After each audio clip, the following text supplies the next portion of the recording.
that is part of what this book is about, is what the heck is going on out here? Where are we and what are we doing here? Welcome to Proofread, a podcast to help you read more of what you love and less of what you don't. Hello and welcome to Proofread. I am Tyler here with my co-pilot Kacy. Give us an intro, Kacy. This is Kacy. I'm here to help you find the right read. Yes, we're very excited to be back with another episode of Proofread. This is another entry into our classics edition, right? Longtime loyal listeners will know that one of the goals of this podcast is to give you a sense of, is this something I should spend my time on reading? Because life is too short. For the wrong read. Yeah, that's right. So sometimes, though, we think a lot about contemporary stuff, but we like to dip back into the kind of the classics, some novels or nonfiction or things from the past. Yeah, and if you're like, is this book that was written in 1974 that won the Pulitzer Prize worth reading even now? Then we're here to tell you. We're here. Is Pilgrim at Tinker Creek, 1975 Pulitzer Prize winner by Annie Dillard, worth it?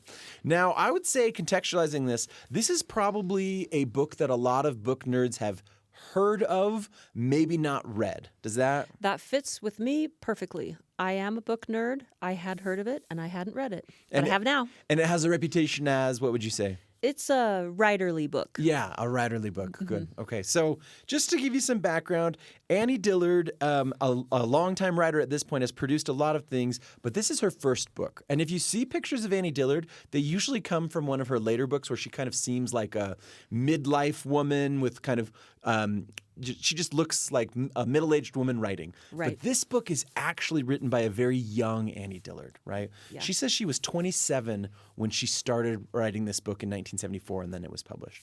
And I think this is really an important thing to think about, is that this is a sub-30-year-old writing this book, which is we can get to a little bit later. Yeah. But someone that would go on to be considered a master at the craft of really careful writing here in the beginning of it. And so young. Yeah, so young, and let's say starts with a bang, right? She starts with a bang, yes. So the premise of this is a woman who lives in a small house near Tinker Creek in Virginia, right?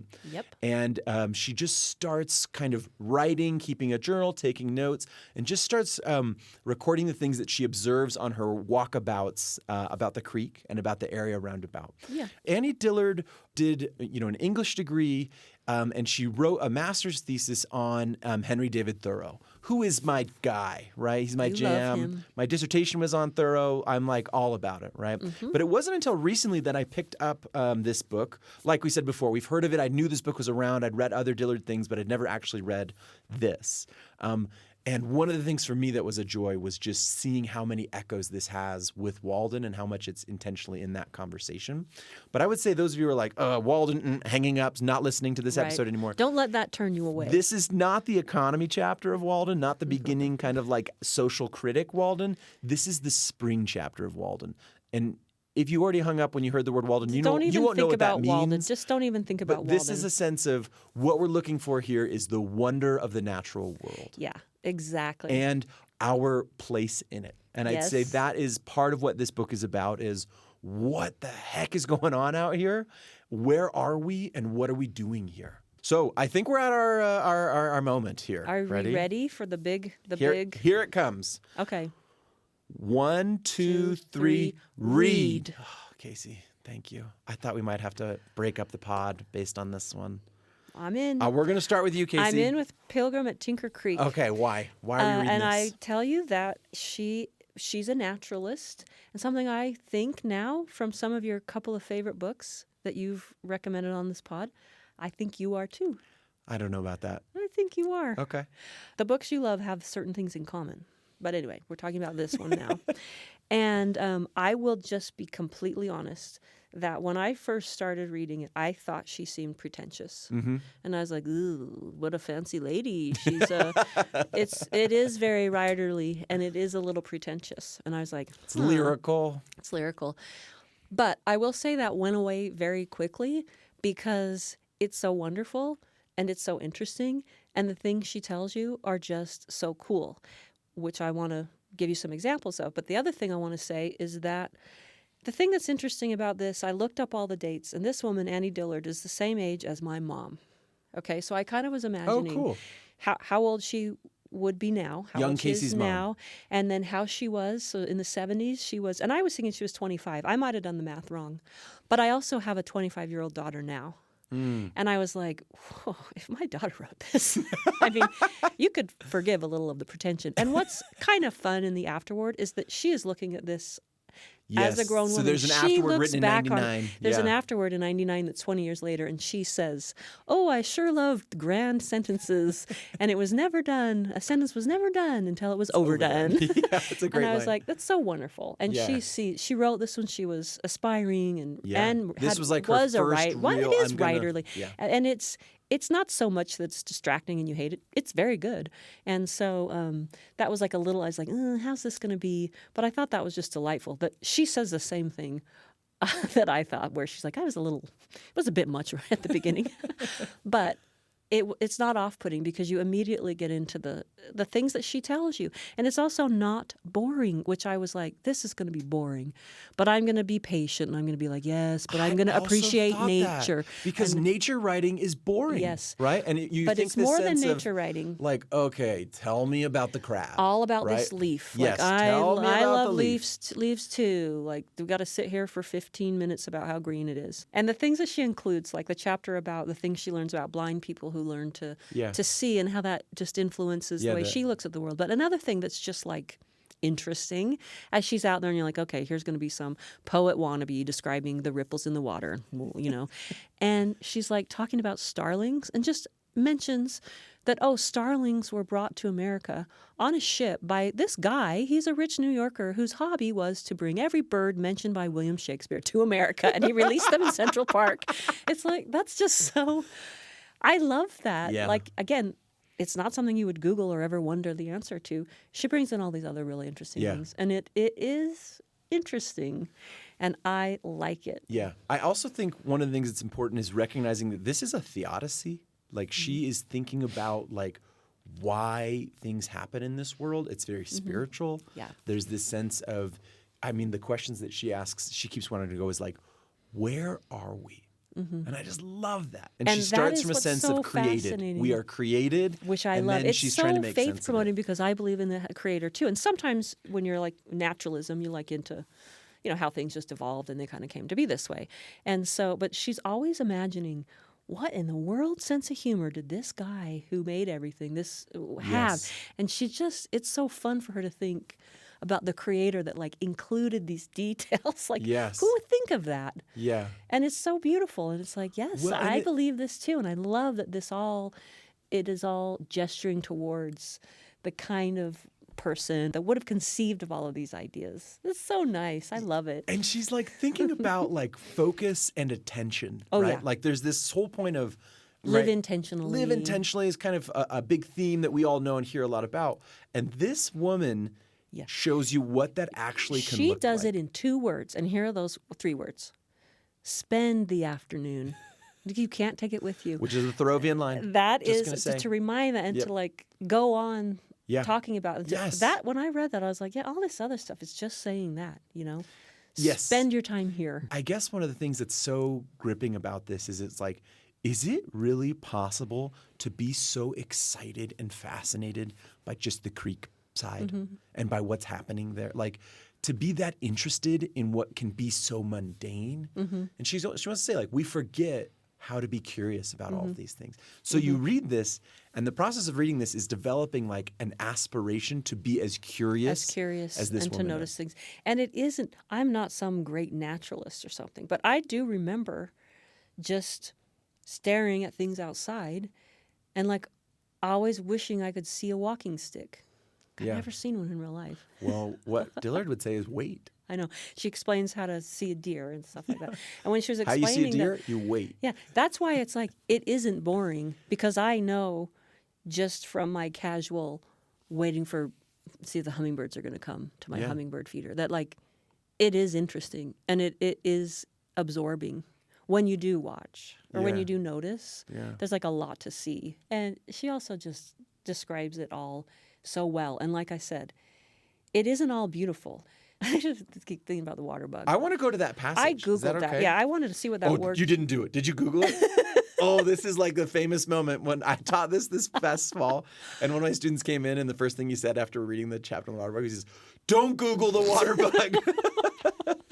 This is a famous moment from this book, right? If you talk about Pilgrim and Tinker Creek, people that have read it, you just say water bug, and they're like, That's "Oh yeah," okay. right? But the frog, there's a frog, and she's like, "Oh, I see it." She's like at the creek, she sees this frog, and then she sees it just like disintegrate in front of her into like a skin sack, right? Yeah, it turns into a skin sack. And she's like, "What? What did I just see? I just saw this like frog get like disintegrated." Yeah. And then she finds out that there's a giant water bug, and what the giant water bug does is it like puts its little feeders in you, and we're giving a huge spoiler, but it's in the first 10 pages. This is a spoiler. This is like a preview, right? But then it's like this giant water bug grabs you and puts these things in you, and it just disintegrates the frog there like alive. Yeah. Just That's like sci-fi or it's insane. some weird It's thing. so crazy. It's crazy. And then she's like trying to make sense of like, I live in the same world as this water bug. Mm-hmm. And on on page 9 of the text that we have, it's just the first chapter, she says, in the Quran, Allah asks, "The heaven and the earth and all in between, thinkest thou that I made them in jest?" It's a good question. What do we think of the created universe, spanning an unthinkable void with an unthinkable profusion of forms? Or what do we think of nothingness, those sickening reaches of time in either direction? If the giant water bug was not made in jest, was it then made in earnest? It's just nuts. And she's a 25-year-old late girl, and she's taking on these big questions. Is there a God? What is the nature of God? Is it a clockmaker? He winds it and leaves it, turns away. What am I looking at? And it's like, you're 25 years old? And you're making a case for all this, and it's explained better than I had in some of my philosophy classes, So nicely done. It's talking about big ideas. It's beautiful. It's beautiful, right? Yeah.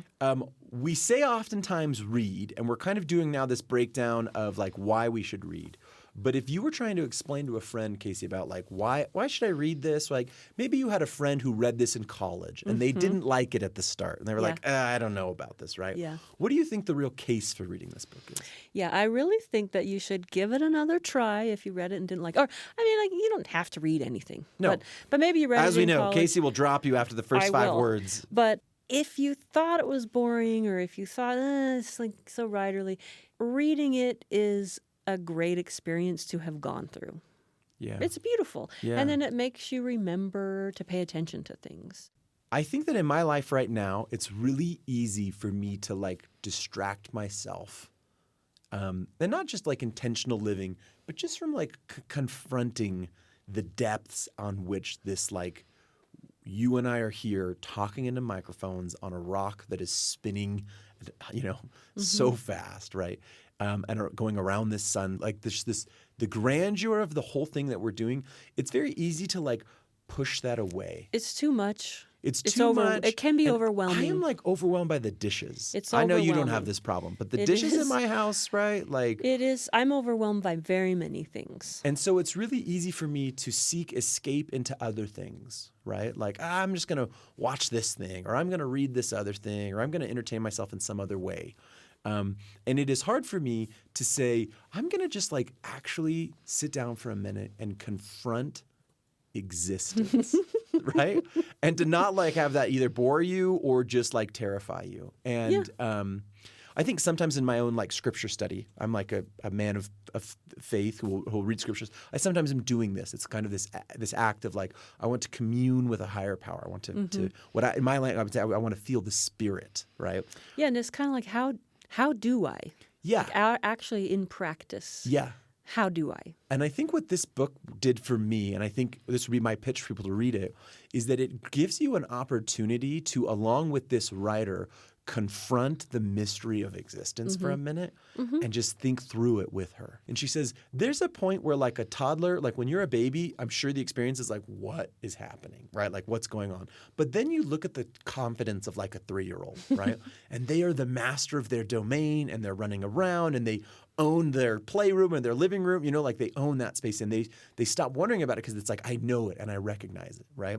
And what she wants to say, even though we all know that toddler, there's so much that toddler doesn't know, right? And she wants to say, like, we actually all do this, where we think we know where we are. We think we know where we live. We think we know how this all works. But if we stop for a minute and sit down and think through it, then we get to this point of wondering, what do I know? What do I not know? And so this book for me was like so enriching to just say, okay, let me think through with young Annie Dillard here about what the heck I'm doing on this spinning planet. What shelf would you put this on? Shelf for me, this would be wonder. Like if I want to wonder about things, or I want to be filled with a sense of wonder and awe, that's the shelf. I just could only think that this is just the shelf of just a really lovely book. Yeah. And it's enjoyable to read, and it's impressive writing, and it's nice to have her looking back on it. She's in real time, and she's like, yeah, I was a little grand, but it's still a pretty good book. Yeah. Yeah. It's funny because she's like, this chapter was a little bit weak, Yeah. But then she's like, but I loved how I wrapped it up, right? Yeah. Yeah. So It's a good book. So Yeah, maybe people I will think read so. it. It's worth giving it a try. It's not long. And It's not long. Annie Dillard, You've been proofread. You read this, and my initial thought after reading this book has no business being as good as this is. I know. Proofread is a production of BYU Radio and is produced by Jeff Simpson with help from Erica Price, Becca Hurley, and Lisa Valentine Clark. Find us on YouTube at Proofread Podcast for video clips and more. And please follow us on Instagram and Facebook. Thanks for spending your time with us today, and happy reading.